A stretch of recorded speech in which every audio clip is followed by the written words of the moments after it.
Welcome to the ReaderHouse Roundtable, where authors from all walks of life come together to discuss the trials, tribulations, and triumphs of publishing their books. I'm your host, Corey Graham. Join us here every Friday night at 8 p.m. or listen anytime via podcast at Spotify, Apple Podcasts, Stitcher, TuneIn, and PodServe, to name just a few. The Author Roundtable is sponsored by ReaderHouse Online Bookstore, where the independent new authors come first. Sitting down with me now here at the ReaderHouse Author Roundtable is author Milola Charles. Milola, thank you so much for being here. Hi, Corey. Thank you so much for having me. I'm excited to be here today. I'm excited to have you here on the show. You have a new book out. It's wonderful. It's in stores. It's called Me versus Me, The Struggle to Be Your Better Self. Can you tell me about it? So Me versus Me, The Struggle to Be Your Better Self was actually inspired by my personal experiences. I am a mentor, and I had a bunch of mentees who struggled in their Christian walk. And what I realized is I basically found myself in their stories because as a young person, as a young teenager, I also went through certain struggles like masturbation, pornography, lust, fear, rejection. And I realized that there were just places and things that I just could not connect with in people. And so when I was talking to them, I wanted to create a platform for these things to be talked about, especially for younger people, the younger generation, even adults as myself. So that's what inspired me to write the book. Wow. Couldn't have been an easy story to tell. Can you think back to that moment when you decided, hey, I want to write my story. I want to tell the world about this?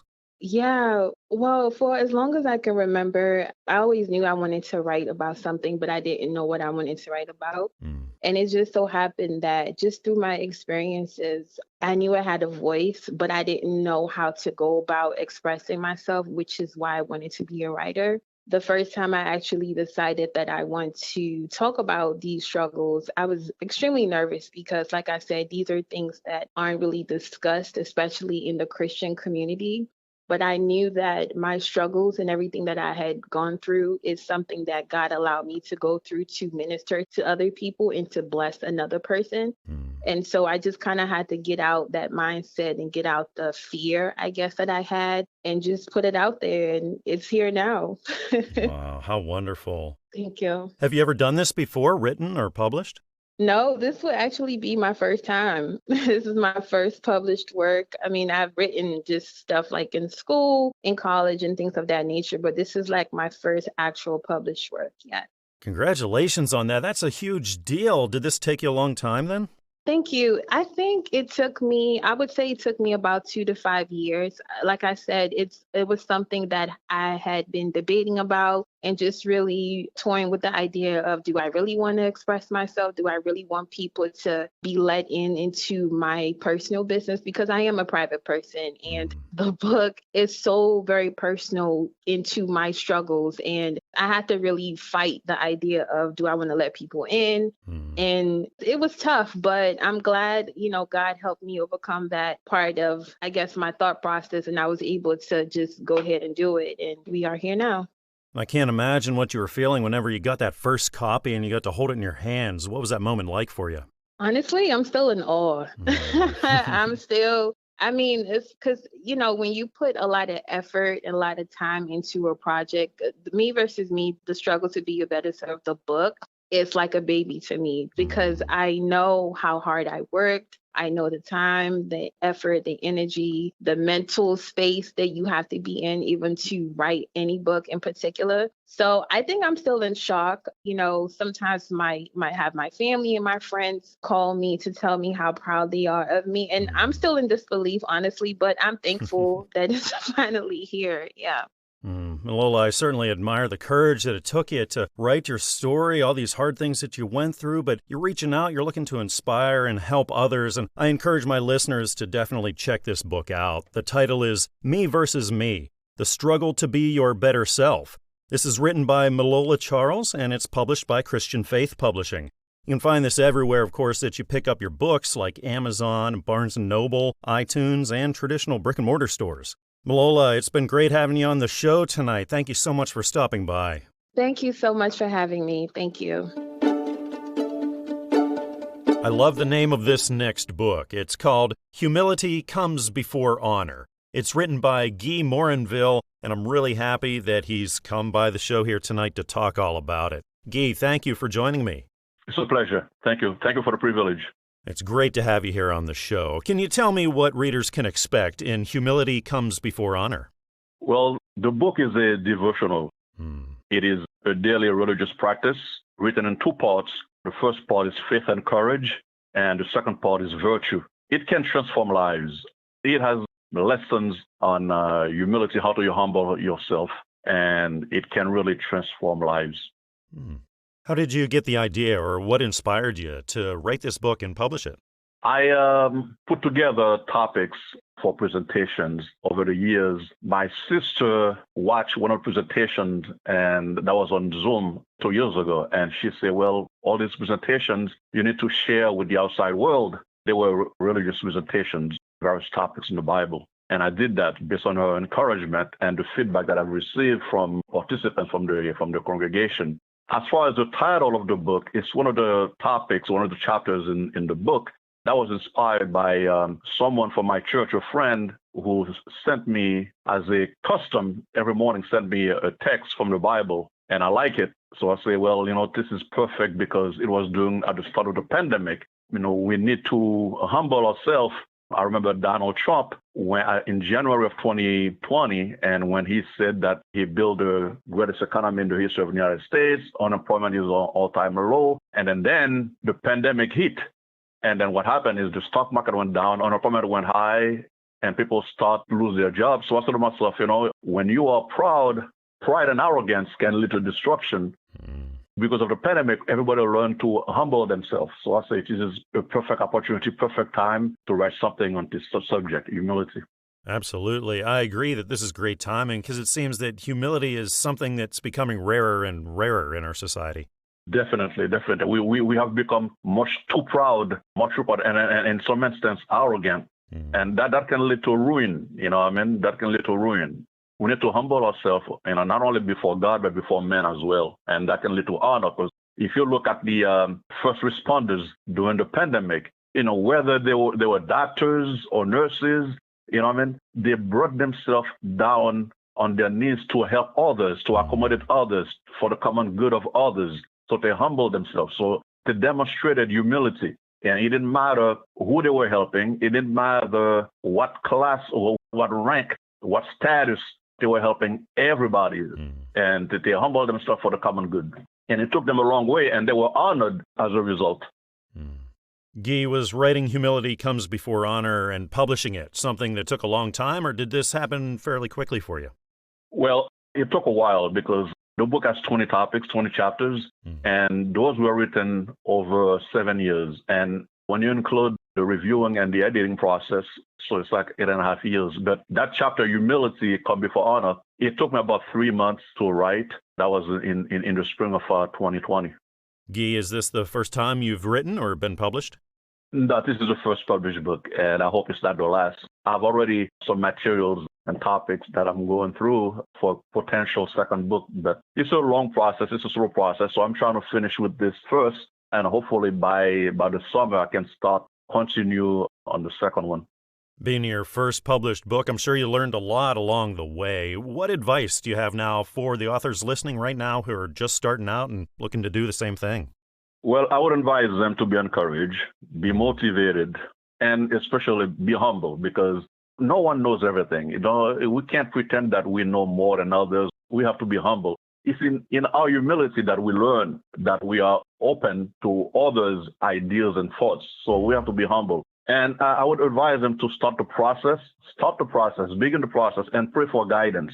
And I would advise them not to be intimidated by the required long hours, because, it takes a long time. The book is titled Humility Comes Before Honor. It's written by Guy Morinville and is published by Christian Faith Publishing. You can get this everywhere that you get reading material: Amazon, Barnes & Noble, iTunes, and traditional brick-and-mortar stores. It's been wonderful having you on the show, Guy. Thanks again for stopping by. Thank you for the opportunity and privilege.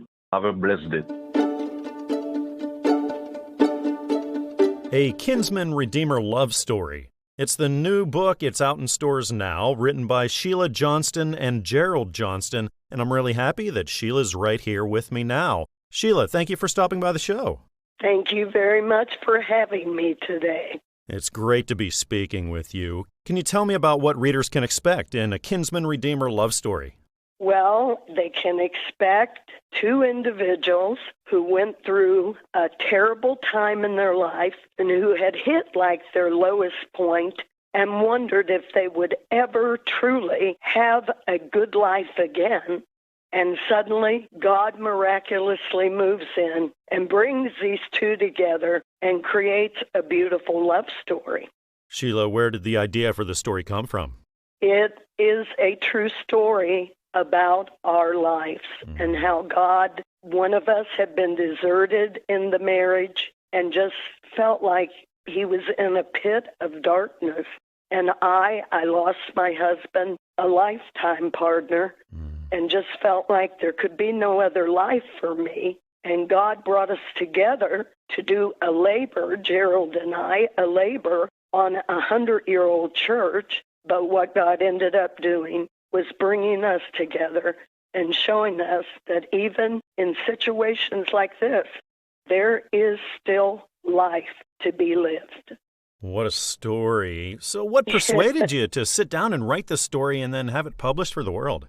Well, see, my father-in-law, he watched as we were working on the church, and he and his wife were working with us, and he watched how God was just miraculously moving. I mean, performing miracles where people were donating money or materials to restore this beautiful old church, but also how God was doing miracles with me and Jerald. And he just felt so impressed of the Spirit of the Lord that, Sheila, you need to write this. It needs to be a book because we just begin to feel there's got to be others out there who feel like they've come to the end of their rope and they feel there's nowhere to turn, nowhere to go forward. But yet this book, we hope, encourages those type of people to realize, yes, God still does miracles in this day and time. How long did it take you to write this and then put it through the publishing process? Well over a year, absolutely. It was truly a labor. I'm sure it was. Have you ever done anything like this before when it comes to writing or publishing? I have never, and I must give the honor to the Spirit of the Lord that directed every step. Everything that they will read, it is absolutely the truth, and it has been written from my heart. It's not been taken from any other book. And then when that day finally came, you got the first copy in and you got to hold it in your hands for that first time. Sheila, what was that moment like for you?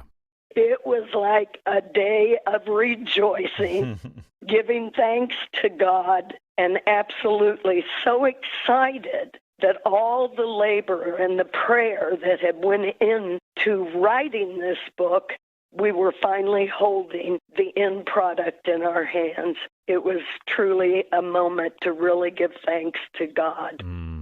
This was your first book, like you said, and I'm sure you learned a lot along the way. So what advice do you have now for the aspiring authors who are listening? Well, I say this to them. If there is a story that is laying heavy on your heart and you really feel within yourself that it must be told, it must be written, then don't let anything stand in your way and pursue that dream with everything that you can possibly pursue it with. Well, Sheila, thank you for telling your story to reach out and inspire others. The name of the book is A Kinsman Redeemer Love Story. It's written by Sheila Johnston and Jerald Johnston, and is published by Christian Faith Publishing. You can find this everywhere, like at Amazon and Barnes & Noble and iTunes and traditional brick-and-mortar stores. Sheila, thank you so much again for joining me on the show here tonight. I had a wonderful time talking with you. Thank you so much, and I enjoyed it very much. Sitting right next to me now here at the ReaderHouse Author Roundtable is author Jeffrey Higgs. Jeffrey, thanks for being here with me tonight. Oh, thanks a million. No, I appreciate the opportunity. That's great to have you here. I want to congratulate you on having a new book out in stores now. The title is Tick. So what's this all about?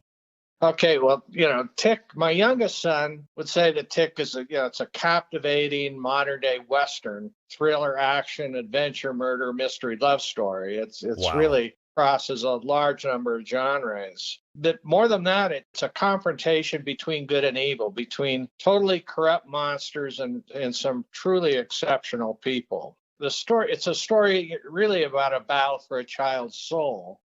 And it's between a loving mother and a monster. And the way the story starts is that this mine owner, Brad Hughes, is up on a hike on the Uintas, and he finds this girl trapped on a ledge, and she's been absolutely brutalized. And when he goes to rescue her, the first thing she does, just reacting because for fear of her life, she tries to kill him. But then during the course of the rescue, over a 3-day rescue, he bonds with this girl. They form an incredible bond. And during the rescue himself, he makes a promise to God that, he'll take care of the girl. He's going to see her to safety regardless. So he gets her down off the mountain.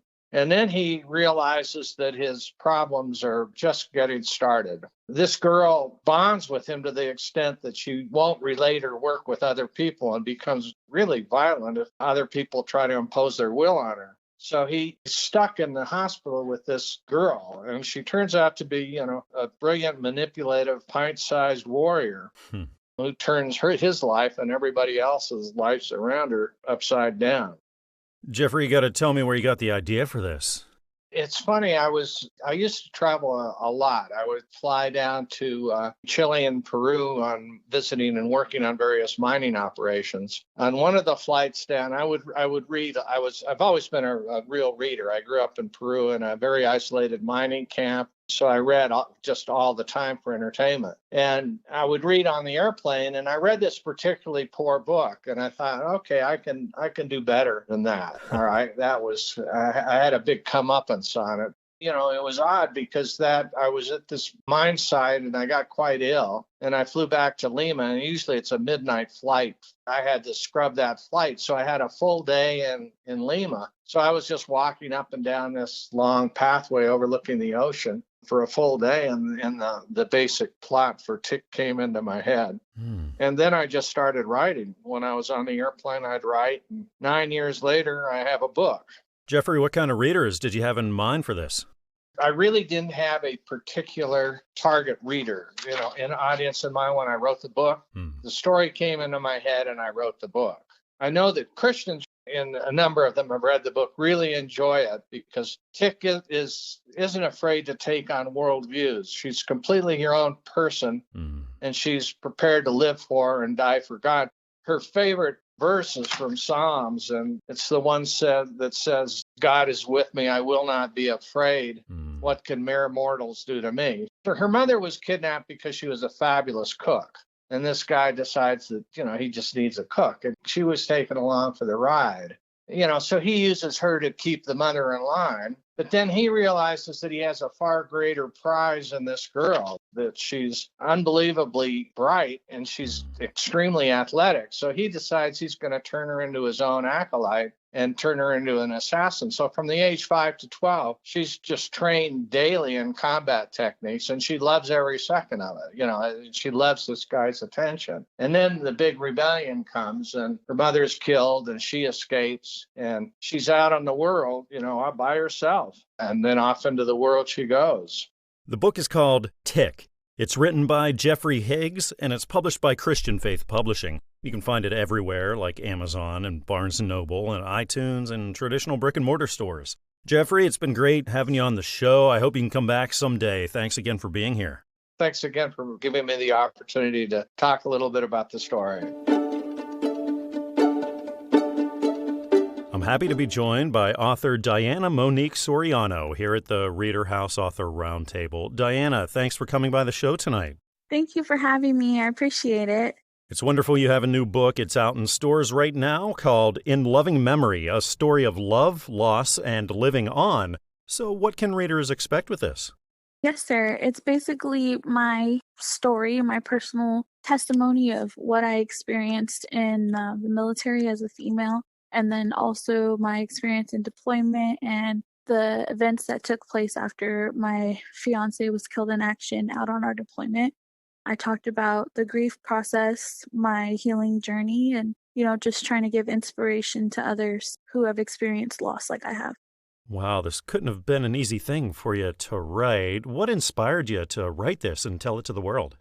Honestly, sir, I was struggling. I'm a veteran as well, and I was struggling with PTSD and a lot of mental issues, and it was part of my healing journey. One of the therapists that I was seeing, who I continue to see because she's been the one who has been the most effective for me, she recommended EMDR, which is a type of therapy, and also writing, which is a form of therapy, and I didn't know that. And it was powerful to me to be able to take the thoughts and things that were haunting me in that moment and put it onto a piece of paper and be able to hold it. It was something like concrete, something I got to take from my mind onto something that I can hold and see. After reviewing everything that I was writing about, it was just a bunch of memories jobbled together and things that were hurting me and bothering me. When I pieced it all together, she was like, "You should tell your story. People need to hear this, so put it out there." And I decided to go ahead and publish. How long did this whole thing take you, including writing it and then putting it through all the publishing process? Whew. It's been 2 years. The writing itself only took me 2 months. And I was struggling through that because there was a lot of times where I had to stop because I was crying hysterically because these were memories and things that I didn't tap into for many years. My fiance was actually killed in action back in 2010. Oh, I'm And sorry. it kind of popped off. Oh, thank you.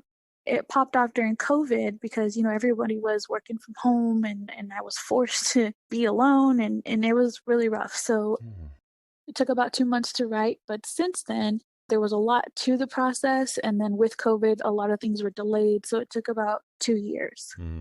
Yeah, publishing is certainly a lot of work, and I'm sure you learned a lot along the way. So what advice would you have now for the authors listening who are just starting out? I would say do your research.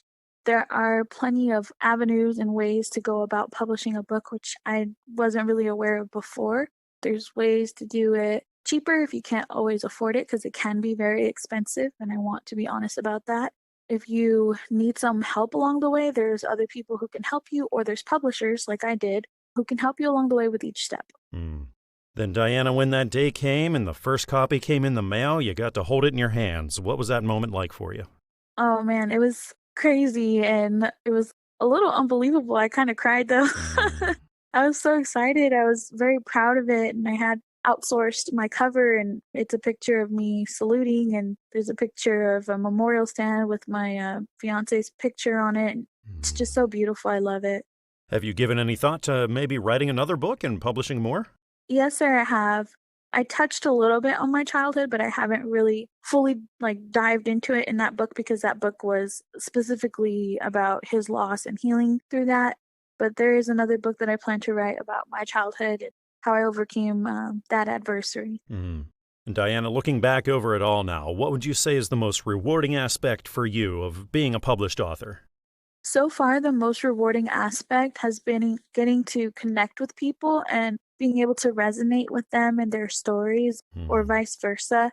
And actually knowing that I'm helping someone or inspiring them to keep pushing forward for one more day. I encourage my listeners to check this book out. It's called In Loving Memory, a story of love, loss, and living on.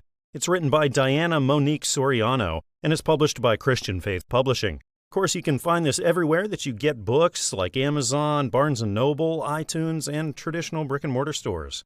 Diana, thank you again for coming on the show here tonight and chatting with me. I had a really nice time. Sure, no problem. Thank you for having me. I appreciate it. If you're like me, you always strive for more balance in your life. Perfect balance. Well, that's the name of the book that we'll be talking about here right now at the ReaderHouse Author Roundtable, Perfect Balance. It's written by David Moore, and David is right here with me now to talk all about it. David, thanks for joining me tonight. Oh, I'm glad to join you.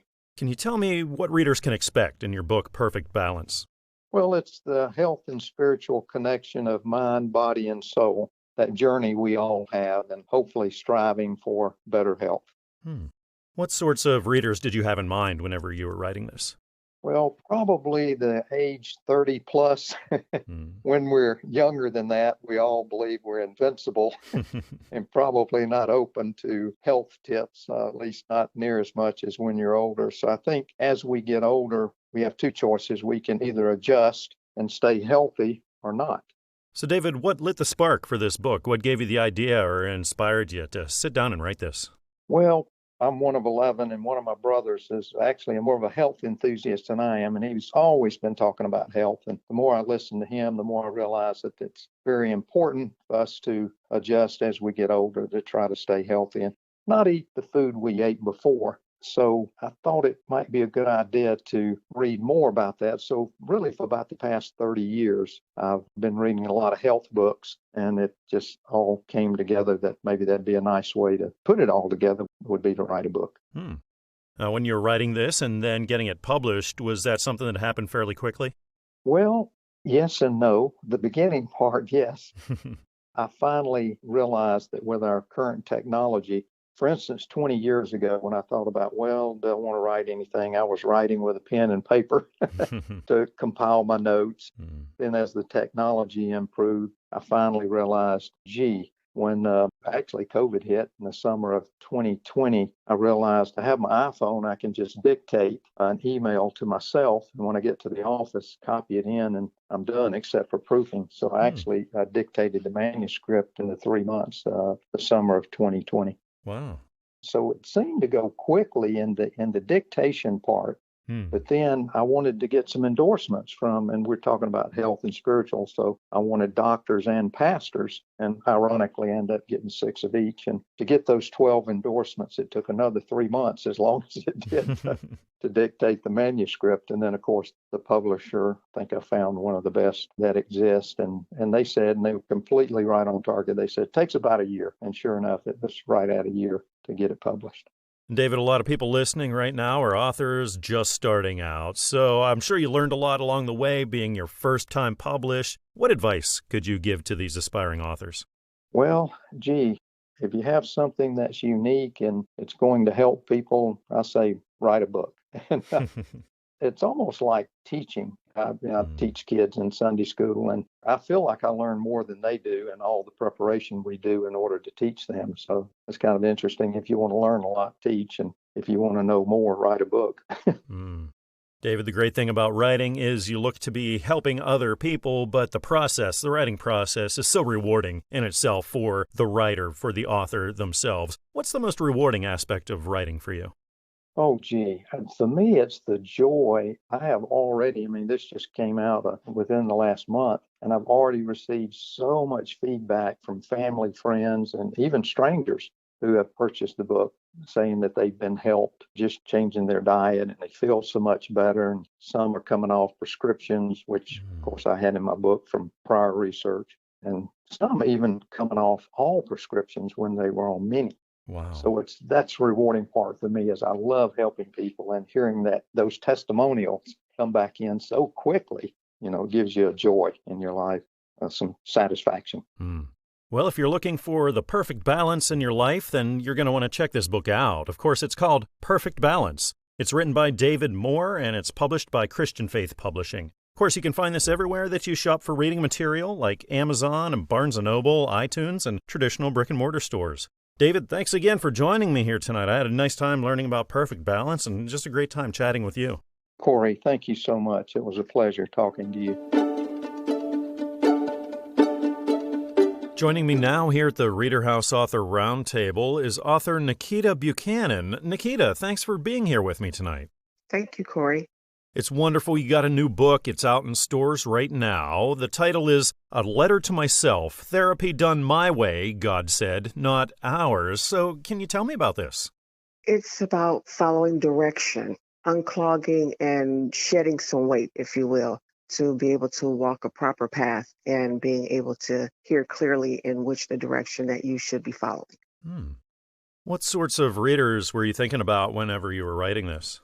Actually, I didn't really think about who my demographic would be for the readers itself. I just started writing. I didn't know where to begin. I just was getting things out of the system down on email to just kind of shed the weight, if you will. And before I knew it, as I went to proofread it, I looked and I said, this is more of a book to show that you actually have a direction with God. So that's kind of direction it went in on its own. Nykyta, can you go back to the time when you got the idea or the inspiration to write this book and tell your story to the world? I would have to be honest and say this has been 3 years, maybe a little more. I had like 3 other people within my lifetime say I should write a book. And then I started dibbling and dabbling just a little bit. And I said, this isn't for me. I'm not comfortable with it. I don't want my business out there. I'm a private person. And then one day, just out of the clear blue, I just got this inclination that was telling me, you need to write this book. You need to just go ahead and get it out your system. And I just started writing it.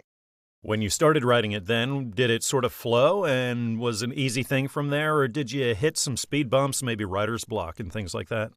I wouldn't say writer's block. I would say that I actually had things in life that was happening that caused me to stop at that particular time when I started. So it's like starting an email and then you say, oh, shoot, something else is going on. So now you have to stop writing and then you have to go and attend to that kind of thing. And when that day finally came and you got the first copy and got to hold it in your hands and you were looking at it, what was that moment like for you? Oh, my goodness. Floored. I'm still floored on it. It's like so surreal. Like, is this for real? Like, did this really happen? Looking ahead, have you given thought to maybe writing another book in the future and publishing more? Yes. At this particular moment, yes. There is. I could say like a part 2, if you will. Wonderful. And before this, do you have a history of writing? Have you ever written? Have you ever published? God, no. I'm not a writer. I don't know the first thing about writing. I can maybe text you something, write a letter, but, to write a book and to actually have the word author, above or behind your name is an invention that I would have never thought that would ever happen to me. Do you have advice now for other authors out there who are just getting started? They're where you were back before you started publishing? I would say just go with what's in your gut. Go with what you have at that particular time. If you don't know where to start, I didn't. I just started writing. Just go with what you feel is best with you and where you are and in how you got to where you are at this particular time in your life. So depending on how far you're trying to go back, are you trying to make a novel? Are you trying to make 2 or 3 books? Whatever the case may be, if it's just one book, just start with where you are, think back, and then just keep going from there. Good advice. Nykyta, obviously God is a huge inspirational force in your life. Are there people in your life that you would say are also inspirational or motivational to you? Oh, my goodness. Yes. I would actually have to say Bishop T.D. Jakes, Billy Osbrooks. There's a group that's actually called Imagine Dragons that there's quite a few songs that helped me lead the way to where I needed to go. There's many, many more, but I don't know how much time we actually have. Nykyta, I certainly admire the courage that it took for you to tell your story to the world and your care for others. You're looking to reach out and inspire and help. The name of the book is A Letter to Myself. Therapy Done My Way, God said, not ours. It's written by Nykyta Buchanan and is published by Christian Faith Publishing. Of course, you can get this everywhere that you shop for books like Amazon and Barnes & Noble, iTunes, and traditional brick-and-mortar stores. Nykyta, it was great having you on the show here tonight. Thanks again for stopping by. Thank you, Corey. I appreciate your time. Joining me now here at the ReaderHouse Author Roundtable is Chukwudi Chuck Eke. Chuck, thank you so much for joining me here tonight. Thank you, Corey. It's my pleasure.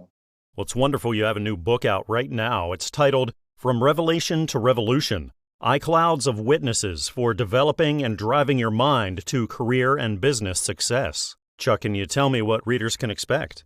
Thank you. It's really a pleasure to be with you. I give God the glory for this book. This book is on entrepreneurship.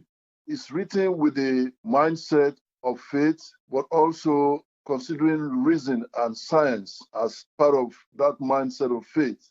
So it's about how one gets a vision, an idea, or an information, then runs with that same idea or vision to develop a product. So that vision, dream, or idea is what I refer to as revelation. And then the product that comes out of your working towards that revelation and getting results is what I call revolution. So the book in itself is a revolutionary product, because by this time last year, I never had it. So I moved from the point of having a vision, a revelation, actually from God, to now having a product. So the process of working out this revolutionary product is what we have in that book. And I decided not to only share my own successful life experiences, but I also share the life experiences of great men in different industries, including Oprah Winfrey, Mark Zuckerberg of Facebook, also CNN, Turner, the guy who found CNN, and many others. So I was like using each chapter, mentioning the names of these successful business icons as my case study to prove the God-given principles that you have to put into practice in order to become successful in your career or business. Chuck, what kinds of readers were you looking to reach with this?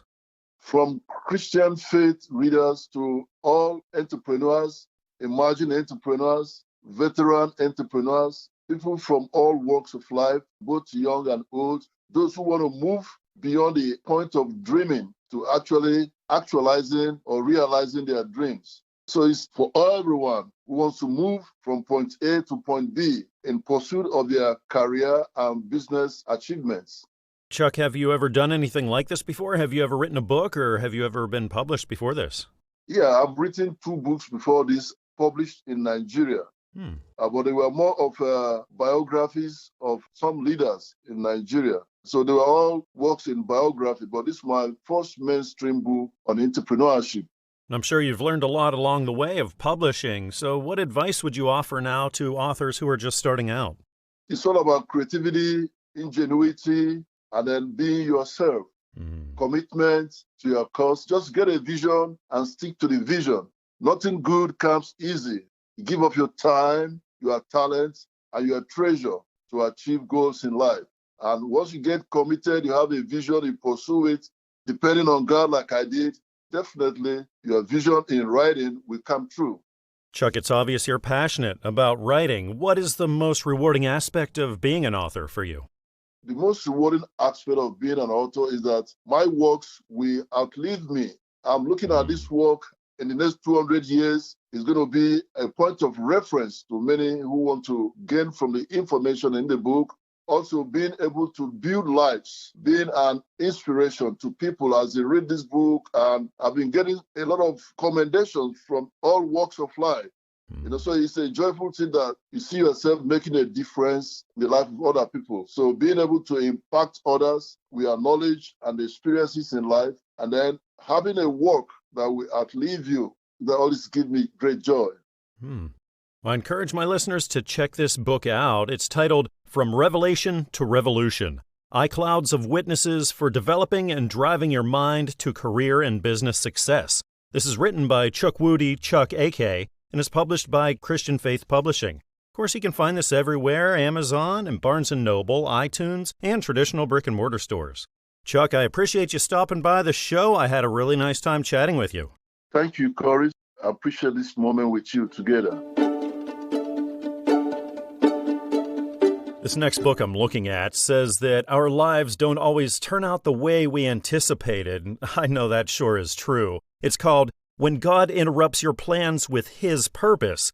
It's written by Dr. Sally Smale, and I'm really happy to have Sally right here now to talk all about it. Sally, welcome to the show, and thanks for being here.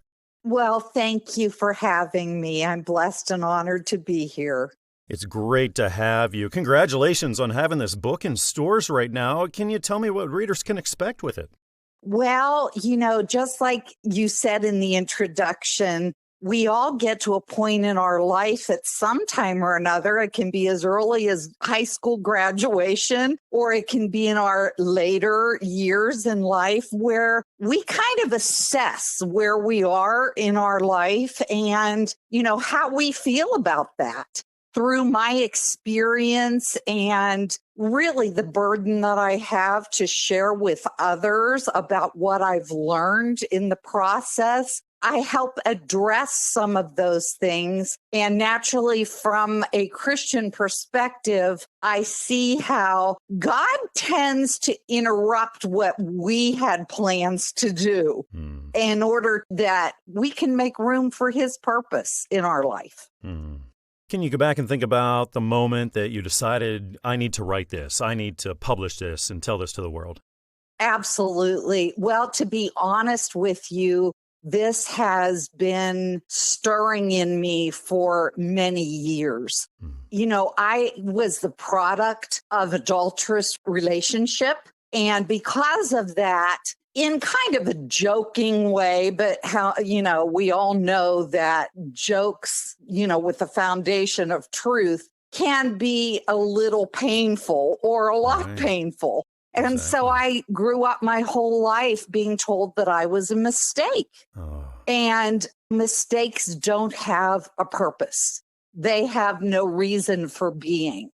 And because of that, without going into a lot of detail, my life, even into adulthood, was just racked with abuse and betrayal, abandonment, disappointment, to the point where, honestly, I am the survivor of 3 suicide attempts. Wow.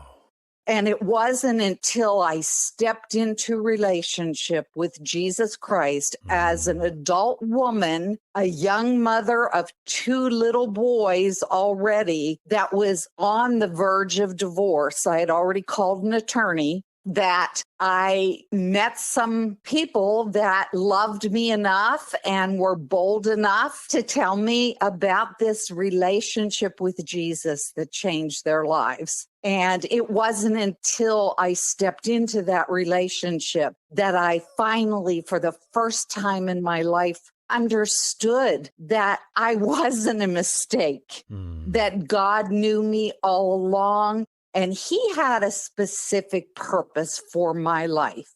So ever since that time, we are talking, it's going to be 43 years that I've been in that relationship with God. Wow. That, I have learned and I've watched people of all ages struggle. That old song from my generation, what's it all about, Alfie?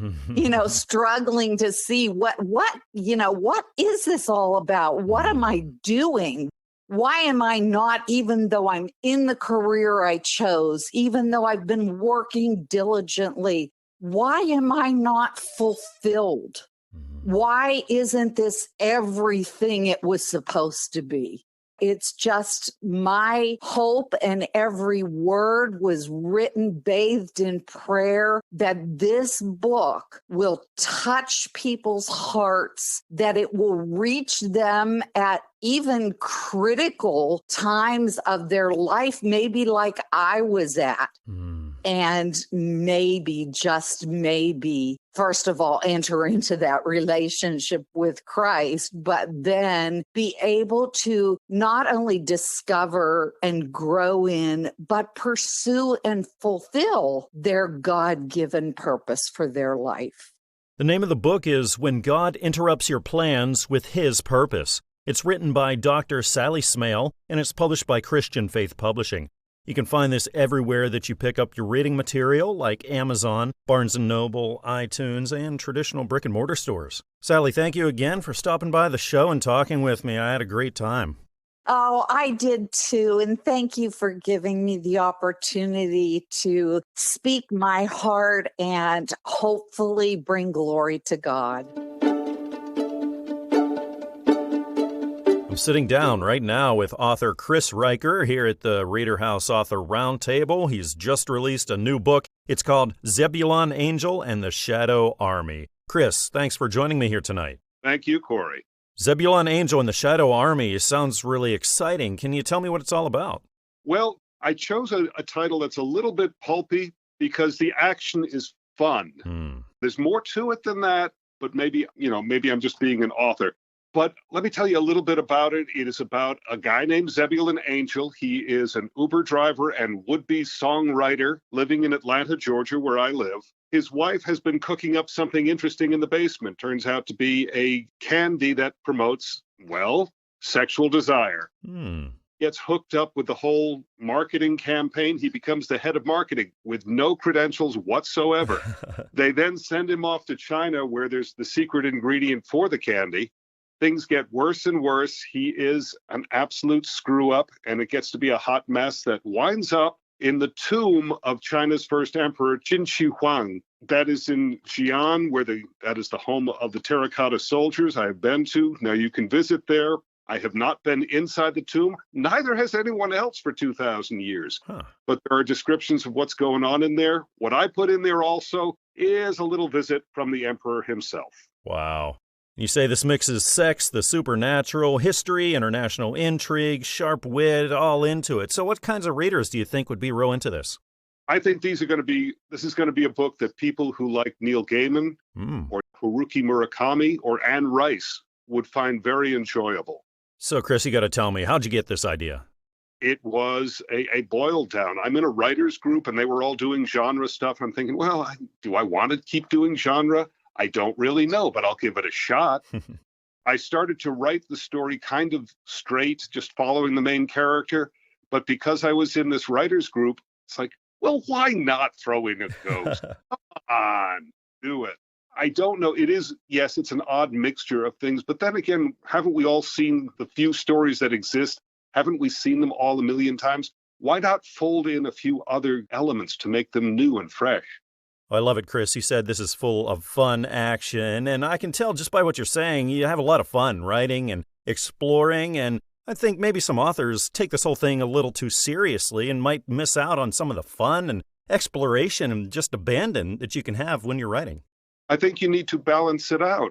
There are serious elements in the book. Zebulon Angel, as you'll see if you read it, is not a happy person. He's messed up, but he's living a life and he's going through these adventures. If I had simply told you why he's messed up, it would be a morose, boring read. So I can't do that. I had to have some fun. I have been to China with my beautiful wife several times, and I kept a journal. And as I'm going on, I'm saying, yeah, send him to China, You have, and I was delighted to remember all of the adventures we had had. Going to China, don't just go to the tourist places. Get off the beaten path and have adventures. And fortunately, I had those written down. Some of them came basically whole cloth out of my journal into the book because this is now what's happening to this character. Take a train ride in China just once in your life, and don't take the fast bullet trains. Take the old rumbling things. Have the colorful characters all over them. It's an adventure. And that's part of what I wanted to put in there is some of the real feel and texture of China. I love it. Chris, what's the chances of having a follow-up to this? Well, I think this one's self-contained, but themes and motifs, whatever. God, I'm sounding like an author. Certain themes will repeat, and I'm working on my next books. I love what you said about being part of a writing group. I think that's really important, can be really helpful to authors. So what other advice would you have to authors who are just coming up now? Okay, can I give you the standard advice? If you're a writer, you have to write.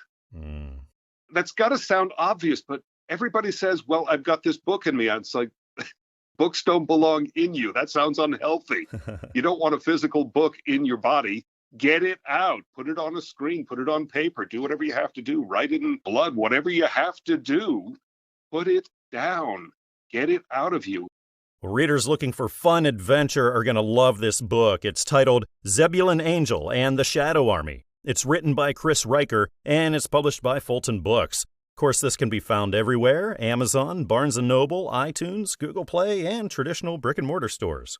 Thank you again, Chris, for stopping by the show. I had such a great time talking with you and learning about your whole writing philosophy. I hope we can do this again soon. Well, I hope so, too. And good luck to you and all of your other authors as well. We hope you enjoyed this edition of the ReaderHouse Author Roundtable. where authors from all walks of life come together to discuss the trials, tribulations, and triumphs of publishing their books. We hope to see you back here every Friday night at 8 p.m. or listen anytime via podcast at Spotify, Apple Podcasts, Stitcher, TuneIn, and PodServe, to name just a few.